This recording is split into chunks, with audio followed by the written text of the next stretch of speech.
Welcome to beginner friends. అందరికీ నమస్కారం. ఓం నమో భగవతే వాసుదేవాయ. ఓం నమో భగవతే వాసుదేవాయ.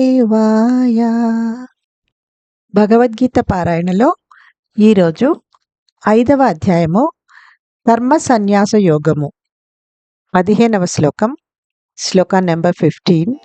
నాదత్తే కస్యచిత్ తాపం న చైవ సుకృతం విభుః అజ్ఞానేనావృతం జ్ఞానం తేన ముహ్యంతి జంతవః.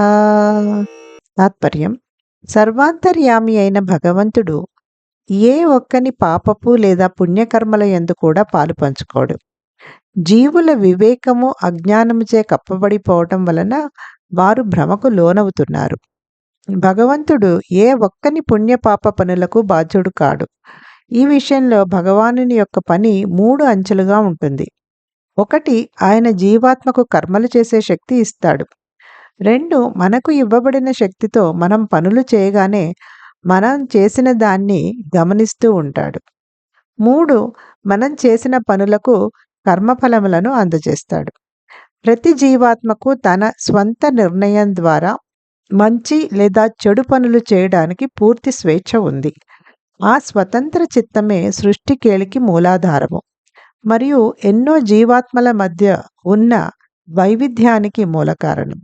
భగవంతుడు జీవులకు స్వతంత్ర చిత్తమును ఎందుకు ఇచ్చాడు అన్న సందేహం రావచ్చు. ఇది ఎందుకంటే భగవంతుడు అభిజ్ఞస్వరాట్ అంటే సర్వస్వతంత్రుడు కాబట్టి జీవాత్మ కూడా తన ఇంద్రియ మనోబుద్ధులను తన ఇష్టానుకూలంగా ఉపయోగించుకోవటంలో అణుమాత్ర స్వతంత్రత కలిగి ఉంటుంది. అంతేకాక స్వతంత్ర చిత్తము లేకుండా ప్రేమ ఉండదు. ఒక యంత్రము ప్రేమించలేదు, ఎందుకంటే దానికి నిర్ణయించుకునే స్వతంత్రత ఉండదు. స్వతంత్రంగా నిర్ణయించుకునే వ్యక్తిత్వానికే ప్రేమించగలిగే అవకాశం ఉంటుంది. ఆయనను మనం ప్రేమించాలనే ఉద్దేశంతోనే మనలను ఆ భగవంతుడు సృష్టించాడు కాబట్టి మనకు స్వతంత్ర చిత్తమును ప్రసాదించాడు. మన స్వతంత్ర చిత్తమును వాడుకోవటం వలన మంచి లేదా చెడు కర్మలు చేయబడతాయి. అంతేకాని ఎప్పుడూ కూడా భగవంతుడిని తప్పు పట్టరాదు. అజ్ఞానంతో కొందరు వారికి తమ కార్యకలాపములు చేసుకునే స్వేచ్ఛ తమకు ఉందని తెలుసుకోక తమ తప్పులకు భగవంతుడిని బాధ్యుడిని చేస్తారు.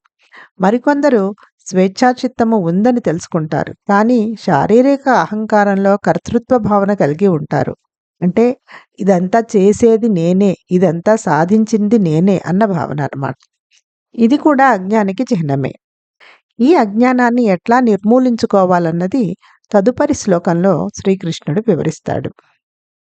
Meaning of the shloka is: The omnipresent God does not involve himself in the sinful or virtuous deeds of anyone. The living entities are deluded because their inner knowledge is covered by ignorance. God is not responsible either for anyone's virtuous deeds or sinful actions. God's work in this regard is threefold. He provides the soul with the power to act. Once we have performed the actions with the power supplied to us, He observes our actions and He gives us the results of our karmas. The individual soul has the freedom to perform good or bad actions by the exercise of its own free will. That free will is the basis of the play of creation, and it accounts for the varieties of consciousness among the souls in existence. One may ask why God granted free will to the soul. It is because the soul is a tiny part of God and it possesses His qualities to a minuscule extent. God is Abhijnaswarat, meaning supremely independent, and so the soul also possesses a tiny amount of independence to utilize its senses, mind, and intellect in the manner it wishes. Also, without free will, there can be no love. A machine cannot love since it has no independence to choose. Only a personality that has the ability to choose possesses the option to love. Since God has created us to love Him, He has endowed us with the free will. The exercise of our own free will results in good and bad deeds, and we must not blame God for them.